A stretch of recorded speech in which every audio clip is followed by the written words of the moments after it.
Hey, good afternoon. It's Ken Walls, and I'm here I'm trying to go live over on Instagram as well. There we are. Now we're live on Instagram. We are live everywhere. Today, I have a special edition I'm doing. This isn't really Breakthrough Walls, but you're going to have some breakthroughs because I have the amazing Julie Roy joining me to talk about her new book. So I'm going to go ahead and bring her on. Here we go. If she might be busy sharing this out though. Anyway, do me a favor, share this out. You want to get a bunch of people on here. This woman is amazing. So here we go. Julie Roy, welcome to the show. Hey, Ken, how are you? I am fabulous. Thank you for jumping on here with me for a little bit.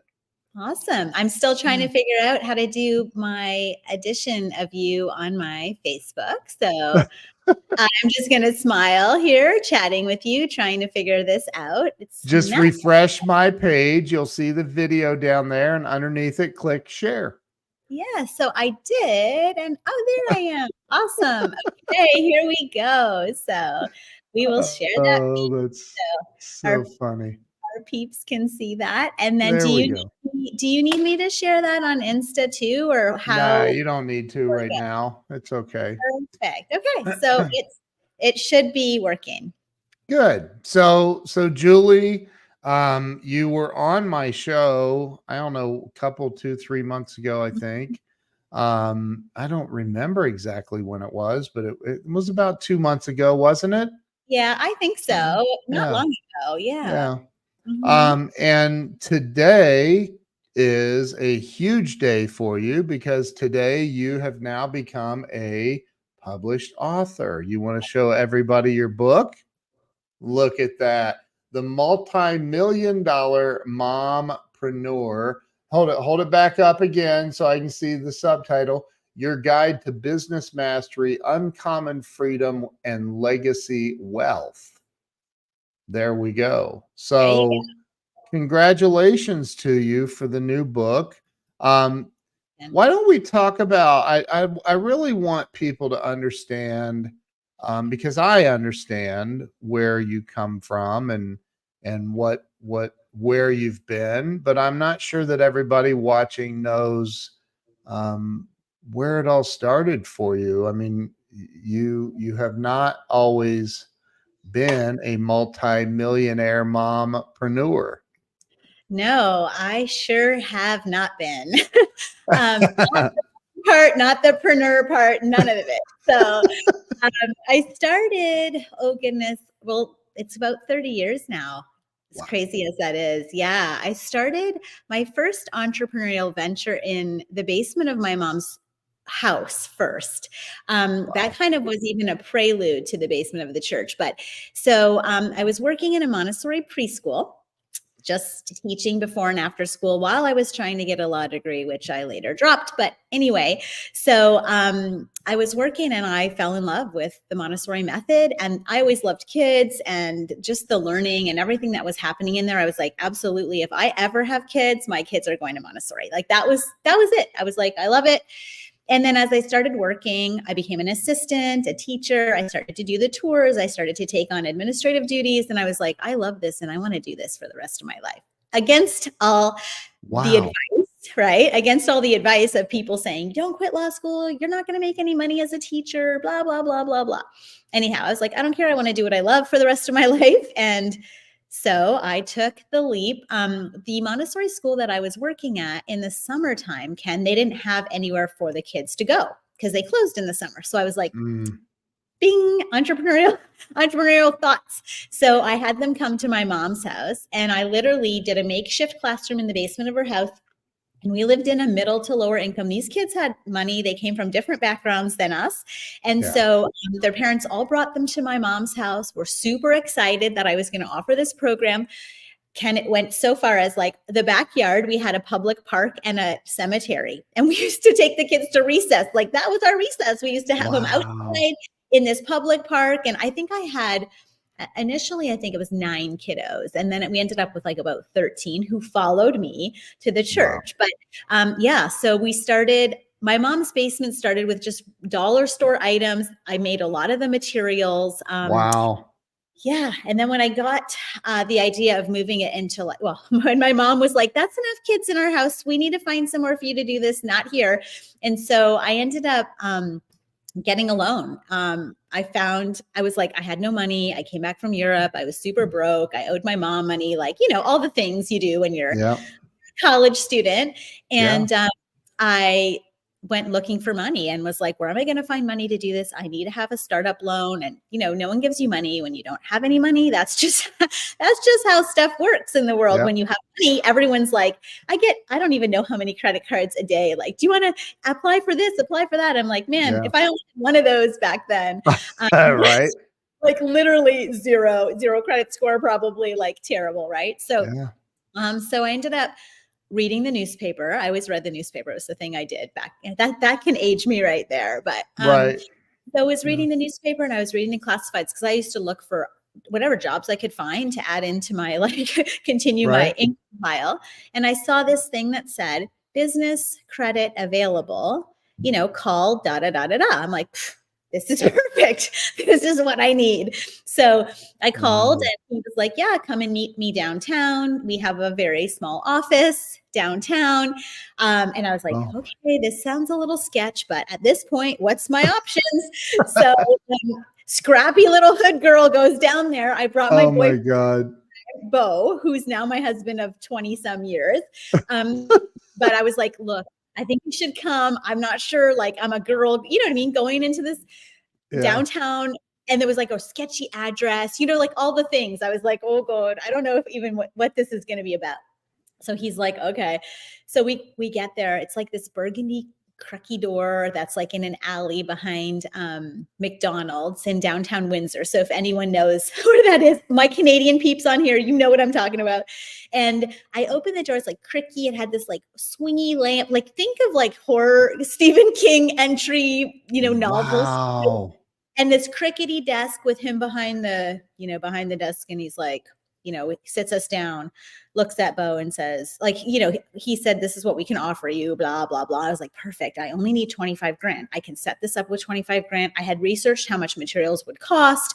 I researched how much rent I would need. I spoke with the church. They were like, we need $1,500. You're going to have to move in and out your stuff every day because we have night activities. I'm like, fine, we'll make this work. So but I didn't even have $1,500, right? So I was like, so he says, yeah, we'll do this. Then he looks at Bo and he says, so how much do you love this girl? And he's like, I mean, we were dating for a few years. It was definitely like, she's okay. She's right. He's like, I don't know. And he said, well, just so you know, like if she doesn't pay, because he had to co-sign. I had nothing. He was doing his thesis. So he had like an income, whatever that is when you're doing your psych thesis, it was just like you to show up, but very little. So, so he's like, he just looks at me and I'm like, yeah, he'll sign. It's fine. Everything's fine here. And the guy said to Bo, so if she doesn't pay, you're responsible and we'll come after you. And he was like, and I was like, yep, we're good. We're going to make this work. Cause I already knew in my mind, Ken, there was no option, right? Like I needed this loan to get done what I needed to do. And I knew with the number of kids and the rent, if I got the loan, I could do this and give the payment of $500 a month back to his name was Malcolm Banks. It was probably fake, but whatever. That was what he called himself back in the day. And we later found out he was very sharky and all the things, but we paid that loan off the first year. And I went, negative 25 grand to at least paying the loan off, went from 13 kids registered in August to 75 by the end of the year, was busting. Yeah, we were like taking every nook and cranny of the church, continuing to expand our license so we could offer more care. And we would bring all the materials out, Ken, and take them all back in. So Bo would come quickly after his job, mop the floors so we could get ready for they had brownies and, churches, there's things for all things. So we had to stash all this stuff every night. And then I'd have to come set it up in the morning. And we did How long did you do that? a couple years, maybe 2 or Wow. 3, initially 2, maybe, I think, every Yeah. day. And well, after the first year we were busting out. So I knew I had to look for Wow. another location, but we needed, to make sure it would be profitable and all the things. So, but Wow. that's how it started. And we had to get it rezoned to be appropriate for childcare, like just a lot of business things that you don't know what you don't know in the beginning. And man, some of those lessons are hard and they're arduous and, Yeah. yeah. Yeah. I mean, you did it. You outside of the $25,000 loan, Mhm. you did it totally guerrilla, grassroots, boots on the ground marketing and building. Yeah. So in the very, very beginning, I started with that $25,000 loan, but we organically grew um, Yeah. everything. Now, I won't say we didn't ever have any more loans. Like we Yeah. definitely borrowed from family after, paid Yeah. them back as we were expanding. We took operational, cash that we had saved to start another way, just quickly Yep.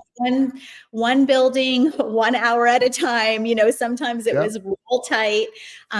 In the interim as well, I had 4 babies and in 6 years, and I had Jeez.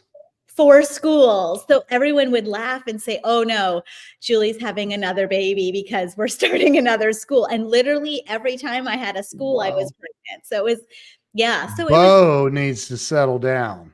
yeah, or Julia, whatever. We're not Or going to go. Ju- you said, or But Julie. I wanted 6 kids, and Bo wanted 2, and so Oh we my gosh. with 4. Oh my gosh. That's so fun.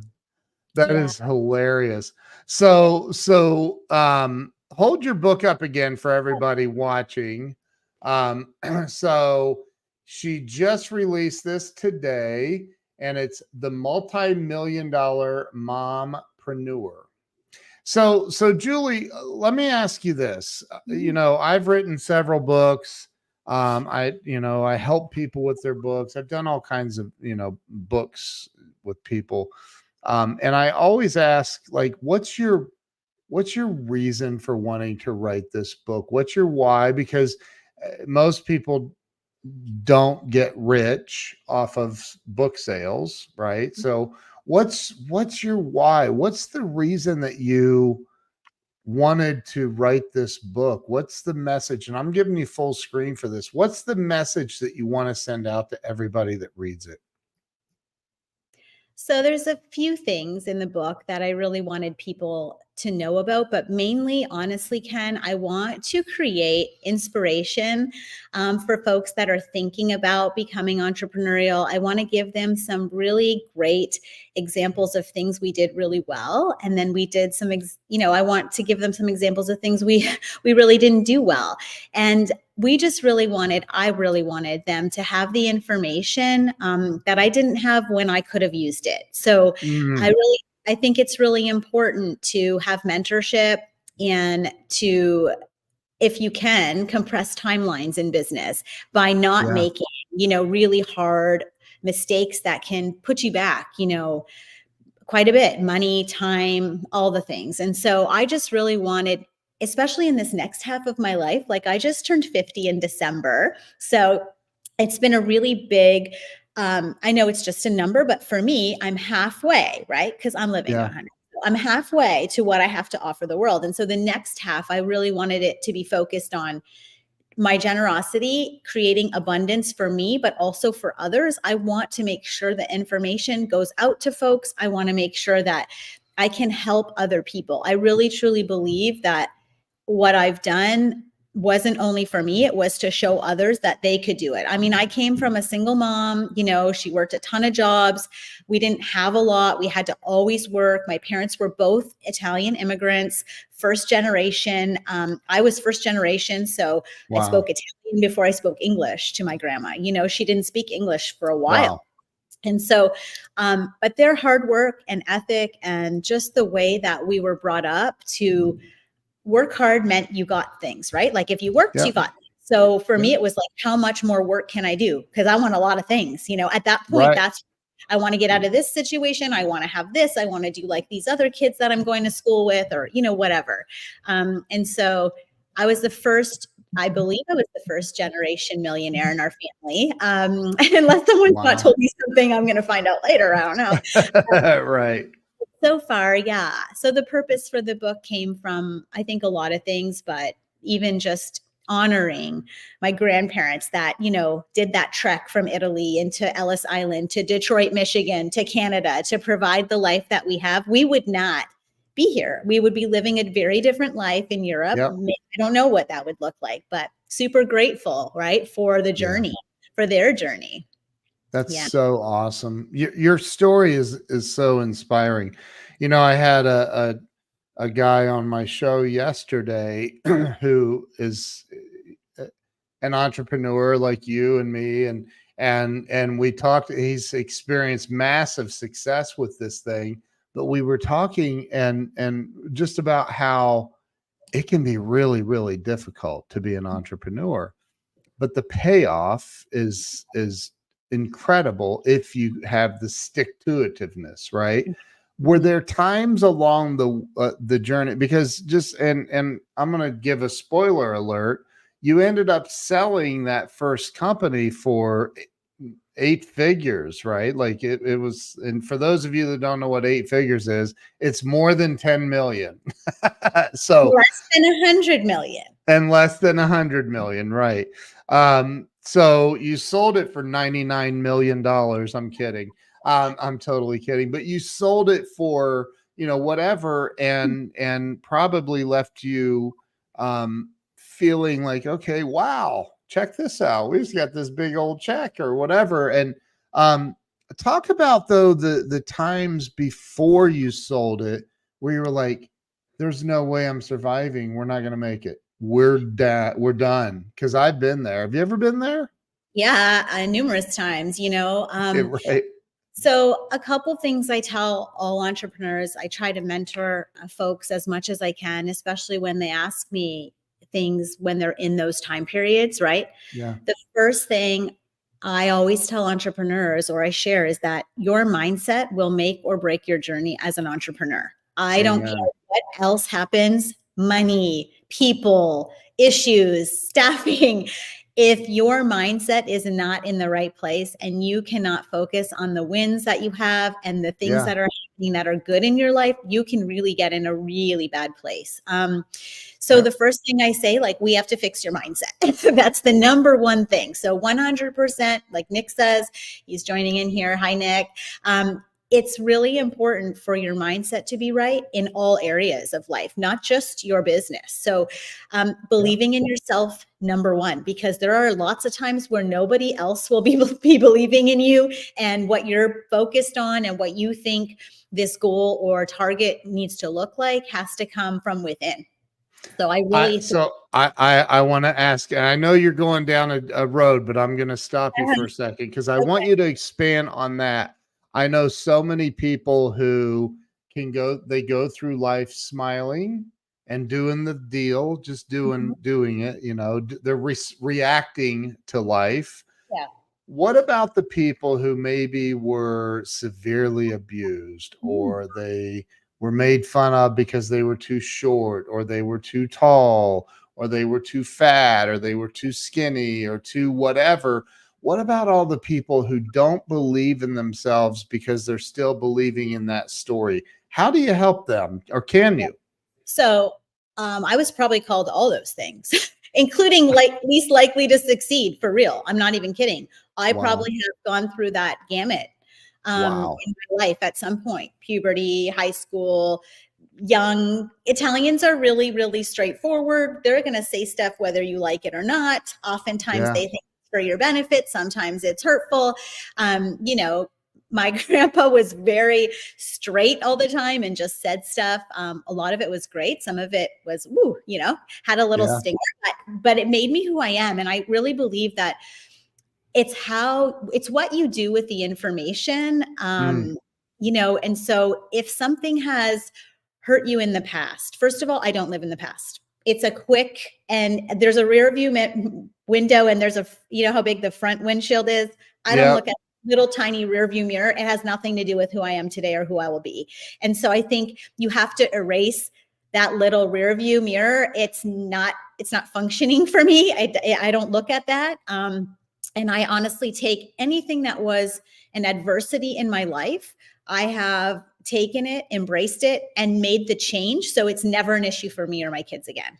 And so I feel like that is something that I had to really focus on, because even financially, like where we are today, you have financial trauma in your life. The way you learn about money can make or break your future about what you do with your money. Not having the right information, which is why I wrote the book. Not having the financial literacy. We didn't grow up in a family that was teaching investments and saving to invest. And we didn't have, I don't even know if we had the money to be able to do that, honestly. But what you come from has a lot to do with whatever's in that back of your mind. I mean, even if you pull through it, oftentimes those little glimpses will come up where I'll realize and notice, and whoop, I stop myself and redirect, because it is really hard to get that stuff out of your mind. Like, but you have, like I said, you have to have that mindset that that's not going to be the indicator of your present or your future. It's, and it's hard for people, because I've gone through a lot of adversity. Like my life was not perfect, at all. And again, I've taken the adversity and created abundance out of learning through that adversity and knowing how, just really working on it, honestly, working on my mindset, working on the things that I just don't believe anymore, and had to get away from different people and had to leave things that were comfortable, and, keep people out of my life that are not part of growth or adventure or change. So it's hard. It can be challenging for sure. And it's something that, I think that people that get stuck there, they're not putting in the work to change. Yeah. Consistently. Well, yeah. And it needs to be a daily effort. I'm still putting in that work every day. Every morning I talk about how grateful I am to myself about what's happening around me. Every morning I say the same thing. I'm grateful and thankful for everything I have. I wish health, wealth, and happiness for me, my family, and everyone around us. That's what I say every single day. And so it starts the day with this belief of like, it's good for me, but I also want to impact others. And so I want to make sure that message is first and foremost in my mind, because it also leads my integrity. In business, it leads my mission, vision, value.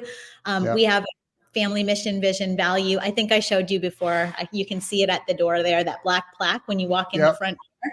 It says exactly what we expect as a family here in this house. And one of it was, obviously it's to be a good human first. That's always the things we tell our kids. But we have big, lofty goals, right? One of our goals was visiting all of the continents together. So we have just finished the 7th continent. We just, did the Drake Passage, went to Antarctica. So there's a lot of things that if you put your mind to it and you work towards things, there's a way to do everything. Do you have to give up some stuff? Sure. Like you might not be able to buy the car or the this or the that, right? It just, we talk about assets versus liabilities too. And we've had to really teach our kids that assets are very different than liabilities. And so when you have an asset should create cash flow for you. It should be something that gives you something back. If you're buying a liability, that liability often does not. So people say, oh, the American dream is to buy your own house. So kids get out of college, they're in a ton of debt. Then they buy a house with more debt. Then they buy a car with more debt because they feel entitled that they went to college. They earned this, right? But they start with an insurmountable amount of debt, and it's very exhausting to try to continually figure out how you're going to live this life. And so we said to our kids, look, like, we don't want you to start off that way. So we don't even want you to buy a house. Literally, I do not suggest anyone should buy a house, especially out of college. I say, buy a fourplex. Right now, they're giving 5% loans to first-time home buyers. Buy a fourplex, live in one for free, have the other 3 renters pay for your mortgage and your living. And then anything net or left over from that investment, take, save, reinvest. Keep doing this. My kids are 18 and 19. They own their own real estate. They own multifamily apartment buildings. It's Wow. about what you teach them. And unfortunately, the schools aren't teaching this stuff. Like it Nope. breaks my heart because they're teaching a very different lifestyle and a very different path for families and kids. They're not teaching them that there's other ways to do this much more efficiently and much better for them in the long run. So our kids are a little bit different. They think differently. That does cause social issues sometimes because kids are like, what are you talking about? Like, what do you mean? Right. So Right. it's been a journey for that, for sure. Well, I think, and you and I were talking about this a little yesterday, but I think that once people realize that, like the public school system, the education system, it was originally created to make factory workers for the super wealthy. And I'm not, I mean, look, here's the thing, because Jim Keyes, the former CEO of 7-Eleven and Blockbuster, is a friend of mine. He just wrote a book too, and talks about education being so important. I think that what education is important, right? But it's getting the right education that's important. Yeah, unfortunately, the education we have today hasn't changed for hundreds of years. And we are in a very, very different world than we were even 10 years ago, Ken. So the kids, they can YouTube anything they want to figure out. You have a 1000%. information machine and you just ask, I don't even want to say her name because she'll probably put her input in every time she sees me, but you can just ask for it. It comes up. My daughter, she has a problem in math at school. She doesn't ask the teacher. She comes home and YouTubes this guy she likes who teaches math on this channel, which she understands, she says better. And she just learns that way. There's an insurmountable amount of resources now that are finger-tipped. The way that we have education running, the traditional systems, they are not offering and will not be able to keep up. There's no way. So there will be an expiry date for traditional education as it looks today. I don't even give it 5 years. I don't think it's going to last because the way that, and the things that we're teaching in school that are absolutely not, they're theoretical, but they're not real life. These kids can't use this information in real life. And so what happens is the kids start to feel like they're going to school and it's not worthwhile. Like my daughter she's in 7th grade now. She comes home and she'll say to me, I said, oh, how was your day? Da, da, da, da. And, she'll say things like, well, nothing was translatable to real life, or things like, my daughters. They're understanding like that. This is not what's going to get them to the next goal of theirs. Like for my kids, they want to open businesses. They want to run businesses. They want to do all these things. They're not interested in sitting down and learning about stuff that happened maybe 1,000 years ago that they can't implement today, or the way that, I don't know, like teach kids how to write a check. Maybe they don't even need that now. Maybe teach them how to do a transfer on ACH, maybe how to do a wire. I mean, I don't know. How about cursive? They're not teaching cursive writing anymore. And honestly, that part doesn't bother me as much because now it bothers me. Keyboards and things, I get it. But what I really feel like we're not teaching our kids is we're not setting kids up to be shepherds. We have a lot of sheep, right? We're teaching kids to just do what everybody else tells them to do. They don't think outside the box. That's why I love Montessori. It gives you so many options to follow the child, right? I wish we had more learning styles and schools that were more like that, where you have a problem, it's inquiry learning, you're interested in something, and you can gain that. But we could go down a rabbit hole on education. But my big thing about education is this: I don't even know if I believe in college at this point, Ken. So I said to my kids, if you're going to go to college, you'll go to college because you need it for your work. So if you're going to be a doctor, a lawyer, an accountant, things that you need a certification for. If you think you want to be an entrepreneur, business school, like my son is taking business right now. I said, well, at least do something while you're figuring out what you want to do. At least learn how to do a P&L. At least learn how to do, I don't know, learn about marketing or social media. And 2 nights ago, we were here chatting and he says to me, we were just talking about, I was telling him how an investment works, and we were really talking about the minutia of the investment, because he's very interested in like the cap rates and how do you manage, and how should you buy in this kind of environment. And so we got into the weeds, really. It was like ended up being like 2-hour conversation. And he stops and he said, I just want to tell you, like, I've spent 2 years in college and nothing I've learned has taught me anything about this. And so that's what hurts me, right? Like, I'm thinking, if he just sat by the phone and heard me all day, or heard, Bo and us negotiating. And so I really have a hard time with the translatable skills in college. And his professor said to him, never take out any debt. It's terrible. He's very he's Dave Ramsey, believes in all that. And so my son said, oh, well, my mom's a multi-million dollar mompreneur, and she's leveraged debt her whole life. And so I said, right, but they don't understand from bad debt. And so it's kind of always this line we walk of, yeah. I don't even know what to say. Yeah, that's it's challenging for sure. I mean, there is good debt and there is bad debt. Yeah. So, and Grant talks about that a lot too. So, sure. Okay. So you wrote the book in hopes of people, what? Helping other people so that they could not only compress the timeline, Ken. So the first sale took me 10 years. I didn't even finish the story. Then I, quote unquote, retired for about 29 seconds, started some homes, did a bunch of stuff. Then I had a non-compete in Canada. So I was like looking for schools in the States. I missed the preschools. I missed the life. I missed leading people. So I had a few brokers looking for me at optional businesses. And I got something across my desk, and it was a group of schools in Omaha, Nebraska. And I think we mentioned this on the last podcast, but I was like, this sounds great. I took a plane, got out here, looked around for about, 30 minutes, met with the owner. I really liked the financials, and I really thought there was a lot of potential. She was 80 some, so she was looking for a legacy for her schools.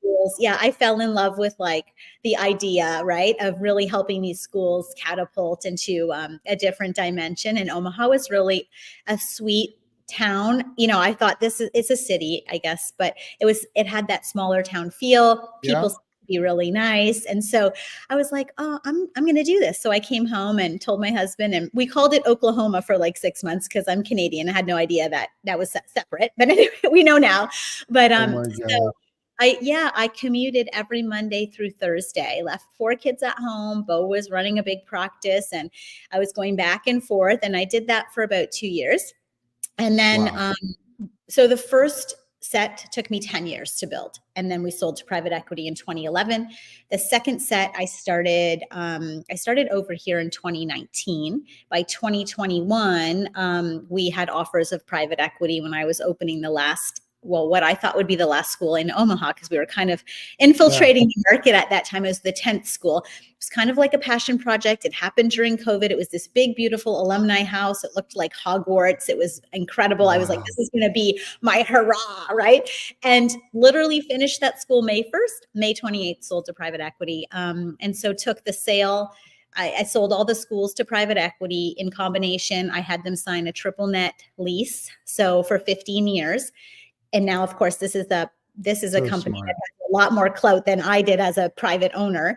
Then I sold all of the real estate to a REIT with those triple net 15-year leases in place. So then I took the money from the real estate. Jeez. And I 1031'd it into a bunch of triple nets. So now we own, numerous Starbucks, O'Reilly's, Taco Bell's, Kinder Cares, learning experiences. We have a big portfolio that we own, Bo and I, and our family on our own.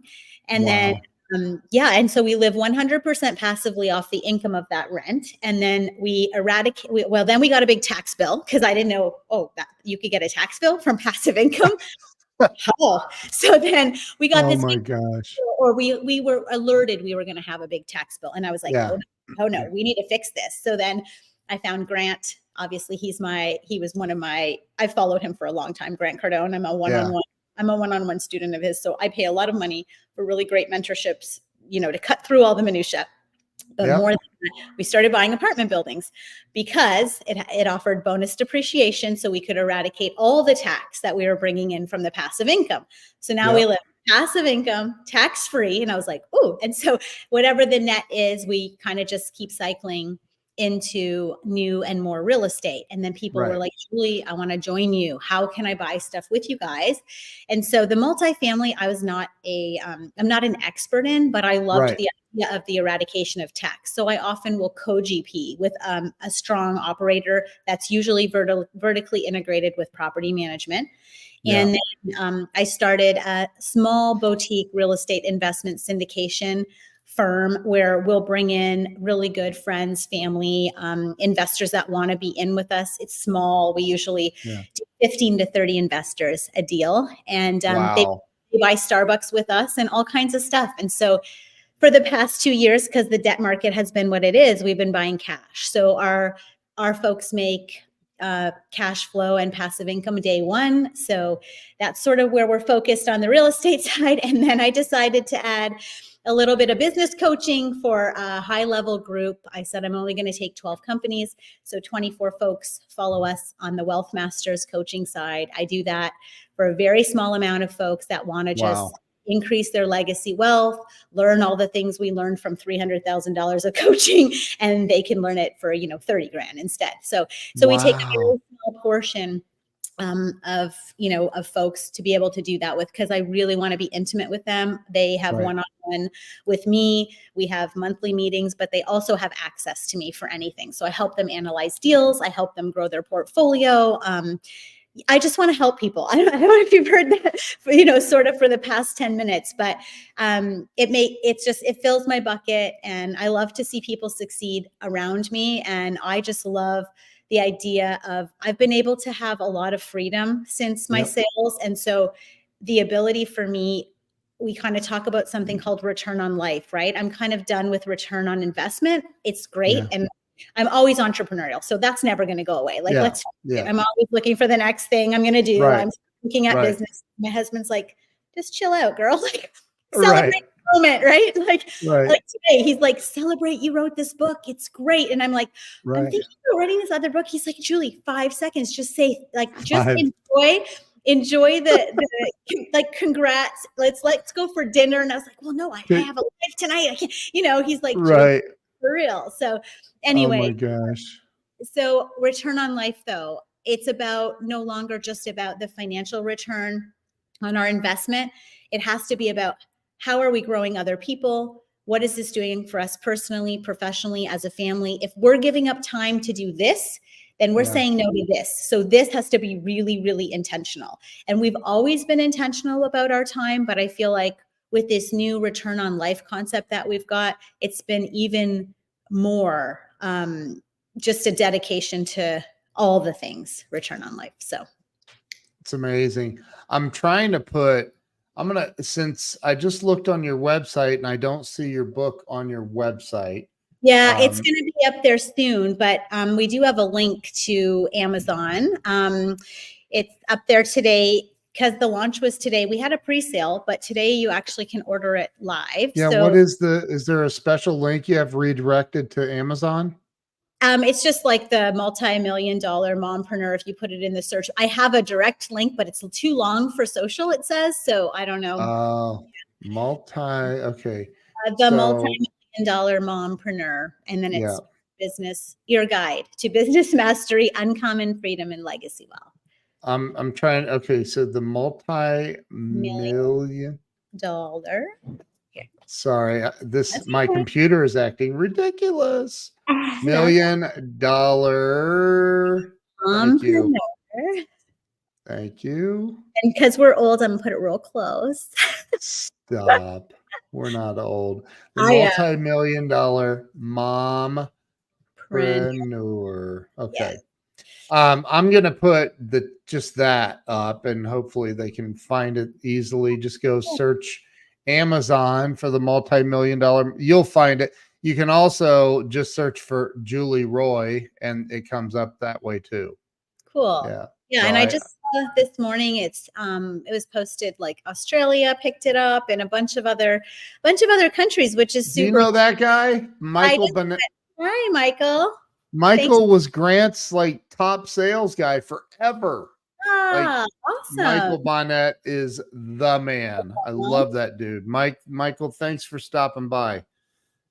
So Julie, so Grant's your one-on-one coach. You've got that going on. You have all these syndications. You've got real estate, like commercial. Now, when you say you have a bunch of Starbucks and all of that stuff, are you talking about like you own the actual Starbucks or you own the land and the building?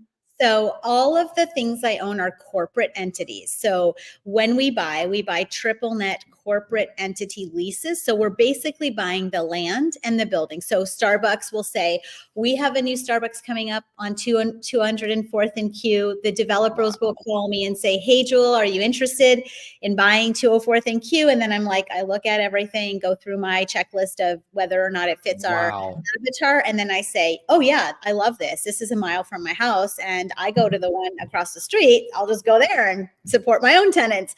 So we ended up buying, but yeah, basically we buy the land and we buy the building. And with a triple net, we're just landlords. So we're not responsible for property taxes, insurance, anything. We are responsible only to provide the building and the land. Now, because I buy off market from the developer normally, what happens is they have a lot of guarantees. So like all the warranties and everything are still intact. So when we're buying a brand new piece of real estate with land.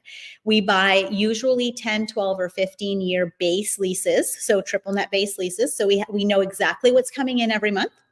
So when we offer it to investors, we're like, okay, if you put in $100,000, we can give you $500 a month for this many months. Then the exit plan is either long holds where you're just going to keep appreciating because all these leases have rent bumps that have been already all dictated. So every 5 years they go up 10%.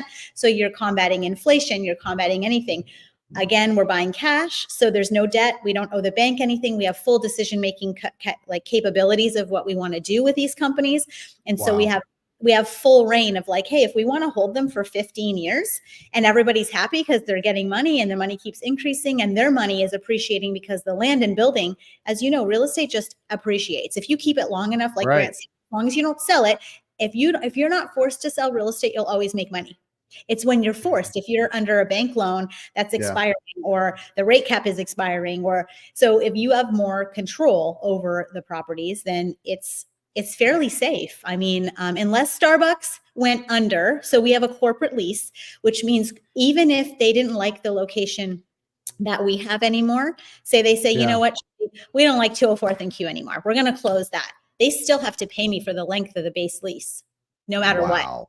So if they walked away tomorrow, unless they closed all the Starbucks in the US, well, if that happens, Ken, we're under way more problems than we have right now. So that's why folks like the triple net piece, because one, we've been buying them for a long time, so we have the experience. Two, we're really buying with no debt right now, which is also very helpful. And then three, the other piece of the debt portion is that there's no debt, but we have these increases already built in. So you're seeing exactly what you're buying with these triple net leases, and it's really transparent for people, right? So they're like, okay, let's do this. We're in multifamily. I love it for the tax part because you don't get as much cost segregation usually on a new build and things like that. I love the multifamily to eradicate the tax, especially when it was 100% bonus depreciation, because the government pays you to help them build housing and oil and gas things. And there's like sections they'll give you bonus depreciation on.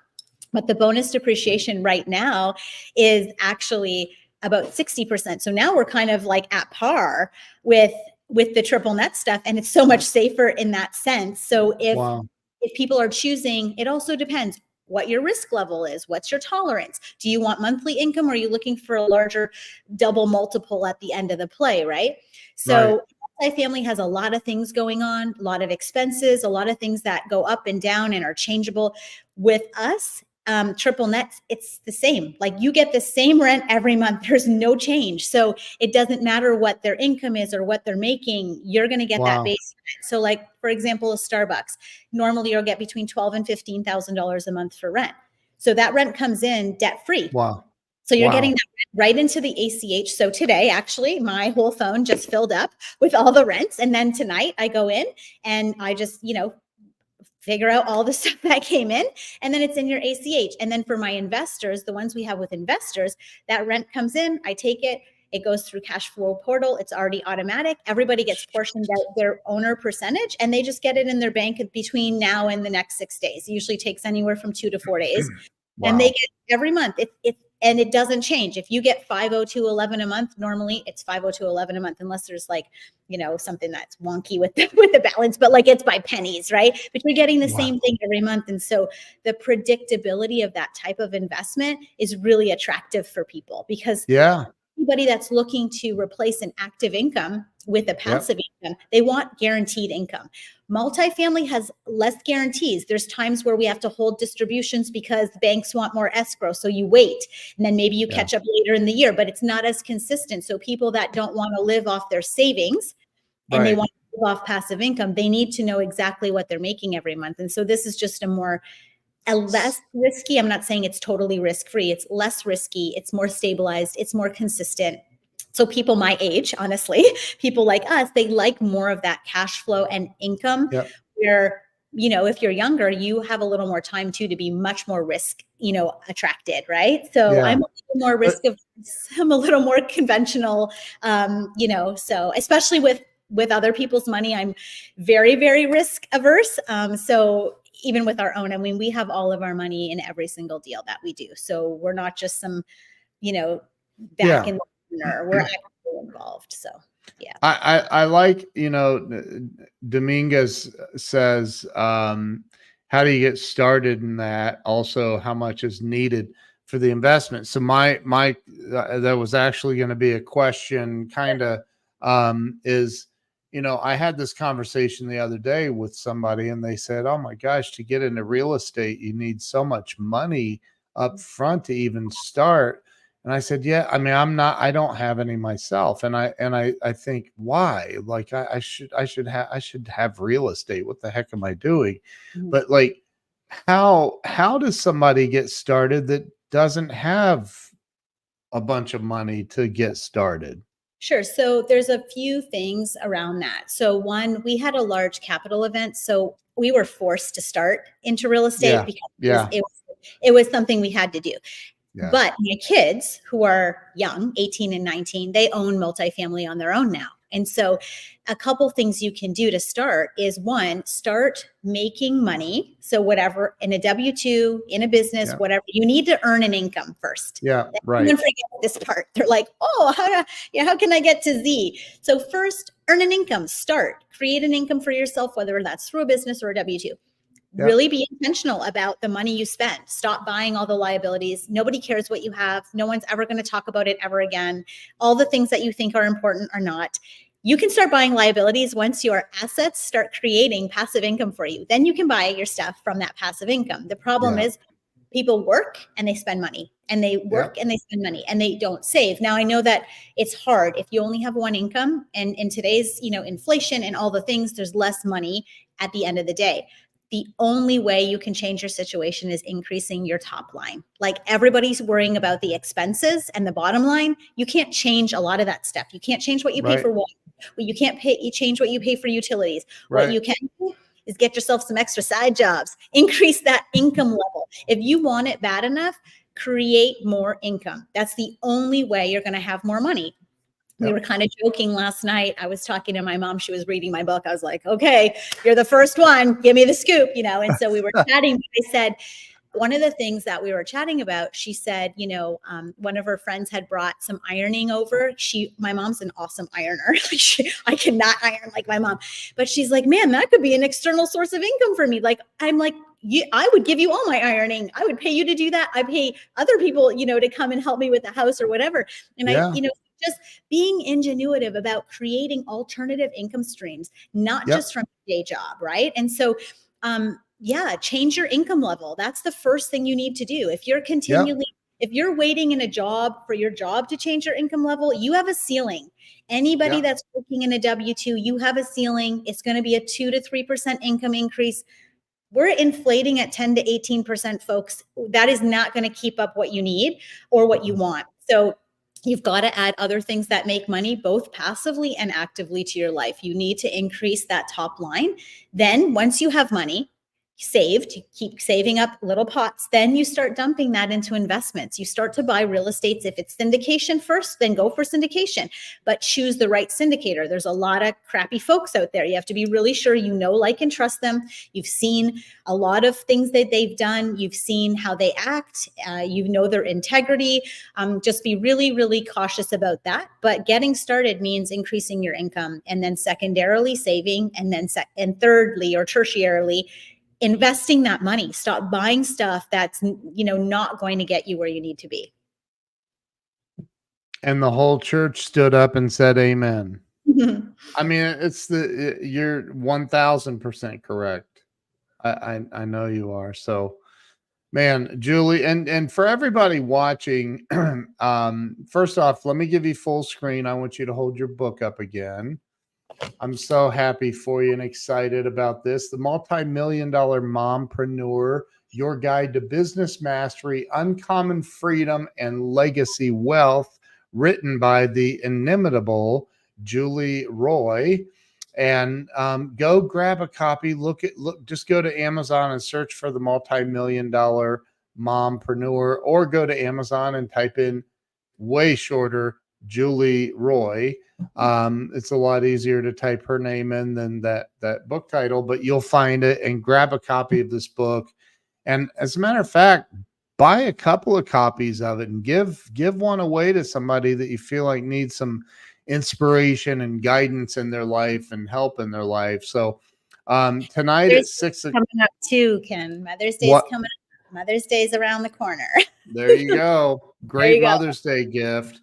So, I think everybody should know also that we're going to do a little bit of a deeper dive tonight on the book on Amazon Live. I'm an Amazon influencer, and I've invited Julie to join me on Amazon, where I'm going to make her crack that book open and read a little bit of it to the audience. So she said, nobody makes me do anything. I'm going to ask her if she'll open up the book, read some of the chapter titles, and share some of it with everybody, because I think this is a powerful book, and I think everybody needs to be reading it. So, Julie, congratulations to you. You're amazing. You're amazing for all you do and all your help. Of course. For help the last few days, especially helping me navigate this new authorship stuff, but always super happy. Did you say authorship? Let's just leave it there, Ken. Right. Always so grateful for you and your audience, and I love chatting with you. Our problem is we just keep going. But I'm excited to see you tonight, and I'll figure out which part of that book we'll be reading. Yeah, 6 o'clock Central Time, so 7 o'clock East Coast, 4 o'clock West Coast. Is that right? 4 o'clock West Coast. So join us tonight. You can go to kenwallslive.com, and that's my Amazon Live page over on Amazon, and follow me on there. And your Amazon app will notify you when I'm live. So join us over there, and we'll be putting out a graphic and a link directly to the Amazon video here in a little bit. But Julie, thank you so much for jumping on here today. And thank you to everybody who has watched us. And if you shared this out, thank you for that as well. And we will see you all tonight on Amazon Live. Julie, thank you so much. Thank you so much, Ken. Don't hang up on me now. I'm just going to end the live stream. Okay. All right. We'll see you guys later. Have a great day. We'll see you tonight, 6 o'clock Central. Bye-bye.